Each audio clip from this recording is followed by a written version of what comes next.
ರಾಜ್ಯದಲ್ಲಿ ವರುಣಾರ್ಭಟ ಮುಂದುವರಿತಾ ಇರುವಂತದ್ದು ಅಪಾಯದ ಮಟ್ಟ ಮೀರಿ ಹರಿತಾ ಇದ್ದಾವೆ ಹಲವು ನದಿಗಳು ತುಂಬಿ ಹರಿತಾ ಇದ್ದಾವೆ ಇದೀಗ ತುಂಗಭದ್ರಾ ಅದೇ ರೀತಿಯಾಗಿ ಕೃಷ್ಣ ಕಾವೇರಿ ನದಿ ತುಂಗಭದ್ರಾ ನದಿಯಲ್ಲಿ ಹರಿತಾ ಇರುವಂತದ್ದು ಕ್ಯೂಸೆಕ್ ನೀರಿನಲ್ಲಿ ಒಳಹರಿವು ಕೂಡ ಹೆಚ್ಚಾಗಿದೆ ಇದೀಗ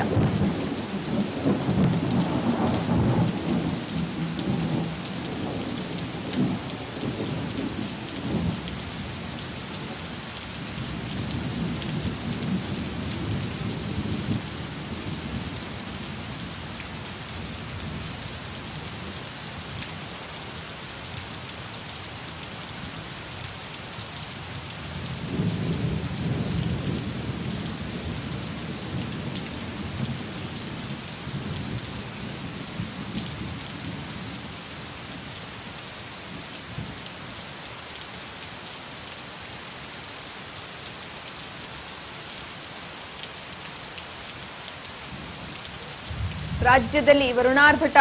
ಮುಂದುವರಿತಾ ಇರುವಂತದ್ದು ಭದ್ರಾ ಜಲಾಶಯ ಭರ್ತಿಯಾಗಿದೆ ಇದೀಗ ಅಪಾಯದ ಮಟ್ಟವನ್ನ ಮೀರಿ ಹಲವು ನದಿಗಳು ಹರಿತಾ ಇರುವಂತದ್ದು ತುಂಬಿ ಹರಿತಾ ಇದ್ದಾವೆ ಇದೀಗ ತುಂಗಭದ್ರಾ ಕೃಷ್ಣ ಕಾವೇರಿ ನದಿ ಕೂಡ ಅಪಾಯದ ಮಟ್ಟವನ್ನ ಮೀರಿ ಈ ಎಲ್ಲಾ ನದಿಗಳು ಕೂಡ ಹರಿತಾ ಇರುವಂತದ್ದು ತುಂಗಭದ್ರಾ ನದಿಯಲ್ಲಿ 1,12,170 ಕ್ಯೂಸೆಕ್ ನೀರನ್ನ ಹರಿತಾ ಇದೆ ಇದೀಗ ಕೆಆರ್ಎಸ್ ಕಬಿನಿಯಿಂದ 1 ಲಕ್ಷ ಕ್ಯೂಸೆಕ್ ನೀರು ನದಿಗೆ ಬಿಡುಗಡೆ ಮಾಡಲಾಗಿರುವಂತದ್ದು ತುಂಗಾ ಜಲಾಶಯದಿಂದ 68,599 ಕ್ಯೂಸೆಕ್ ನೀರನ್ನ ಬಿಡುಗಡೆ ಮಾಡಲಾಗಿದೆ ಭದ್ರಾ ಜಲಾಶಯ ಭರ್ತಿಯಾಗಿರುವಂತದ್ದು